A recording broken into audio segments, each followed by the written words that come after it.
নমস্কাৰ। আজি কিছুদিন আগত মই আপোনালোকক এটা ভিডিঅ' দেখুৱাইছিলোঁ।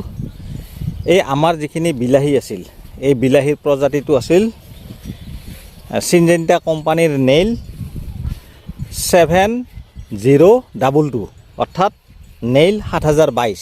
এই প্ৰজাতিটো মই আপোনালোকক দেখুৱাইছিলোঁ আজি কেইদিনমান আগতে। মোৰ ভিডিঅ' স্ক্ৰীণত চাওক, মই দেখুওৱা সেই ভিডিঅ'টো। আৰু মোটামুটি আজি প্ৰায় একমাহমান হ'ল। একমাহ পাছত মই আকৌ আহিছোঁ এই আমাৰ এই বিলাহীৰ বাগানখনৰ ওচৰত। চাওক গছবিলাক কেনেকুৱা হৈছে আৰু কিমান ডাঙৰ হৈছে, ফুল ধৰিছে। চাওক মই আপোনালোকক দেখুৱাই আছোঁ। আচলতে এটা কথা কি, আমাৰ জুবিন দাই এটা কথা কৈছিল যে আমাৰ নৰ্থ ইষ্টখন এনেকুৱা এখন ঠাই যে যিকোনো গছৰ এটা বীজ যদি পেলাই দিয়া হয়, সেই এটা বীজৰ পৰা বহুত ডাঙৰ ডাঙৰ গছ হয়। গতিকে জুবিন দাই কোৱা কথাষাৰ আচলতে সঁচা কথা।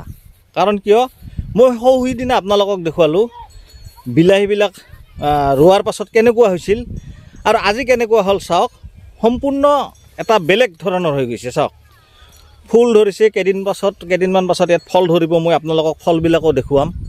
কি সুন্দৰ এখন বাগান বনাইছোঁ, আপোনালোকে চাওক। গতিকে বিলাহী কিমান লাগে মই আপোনালোকক পিছৰ ভিডিঅ'ত দেখুৱাই আছোঁ।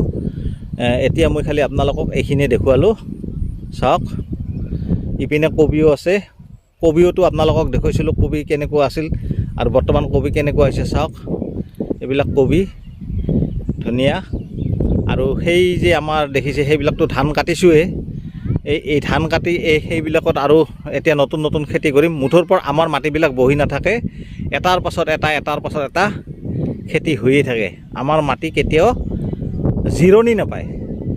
গতিকে মাটি আমাৰ সদায় মানে খুব ভাল ধৰণে ব্যৱহাৰ কৰোঁ। কিন্তু এটা কথা আপোনালোকে এতিয়া বিশ্বাস কৰে নে নকৰে নাজানো, বেলেগ খেতিয়কৰ তুলনাত আমাৰ মাটিবিলাকত আমি তেনেকুৱা ধৰণে ৰাসায়নিক সাৰ প্ৰয়োগ নকৰোঁ। খুব কম, যিটো কৃষি বিভাগে যি পদ্ধতিত সাৰ প্ৰয়োগ কৰিব কয়, নিয়ম মাফিকহে সাৰবিলাক প্ৰয়োগ কৰোঁ। কি ইউৰিয়া, কি DAP বা কি কীটনাশক ঔষধ, মানে সম্পূৰ্ণ নিয়ম মাফিক। মানে কৃষি বিভাগে যি ধৰণে দিব কয় ঠিক সেই ধৰণে আমি এইবিলাক ব্যৱহাৰ কৰোঁ। তথাপিতো আমাৰ খেতিবিলাক কেনেকুৱা হৈছে মোৰ কমেণ্ট বক্সত আপোনালোকে জনাব। কবি বিলাহী কেনেকুৱা হৈছে চাওক, মই আপোনালোকক দেখুৱাই আছোঁ কেনেকুৱা হৈছে চাওক। কিন্তু এটা কথা কি, আমি পচন সাৰ খুব ব্যৱহাৰ কৰোঁ। পচন সাৰ মানে আমি যিটো গৰুৰ গোবৰ বুলি কওঁ, সেই গৰুৰ গোবৰৰ যিটো কলা কলা হয় যেতিয়া গোবৰবিলাক, তেতিয়া সেইবিলাক আমি মোটামুটি প্ৰায় এডাল গছক ½ কেজি কৰি আমি দিওঁ। আৰু এই গোবৰ সাৰ বেছি প্ৰয়োগ কৰাৰ কাৰণে গছবিলাক আমাৰ ঠিকে থাকে। চাওক, মই আপোনালোকক দেখুৱাই আছোঁ। গতিকে বন্ধুসকল, মোৰ ভিডিঅ'টো চাই কেনেকুৱা পালে, যদি ভাল লাগে এটা লাইক কৰিব আৰু বেছিকৈ শ্বেয়াৰ কৰিব, যাতে মোৰ এই ভিডিঅ'বিলাক আনেও যাতে চাব পাৰে। আৰু যিসকলে ছাবস্ক্ৰাইব কৰা নাই এটা ছাবস্ক্ৰাইব কৰি দিব। এইখিনিয়ে ক'লোঁ, ধন্যবাদ।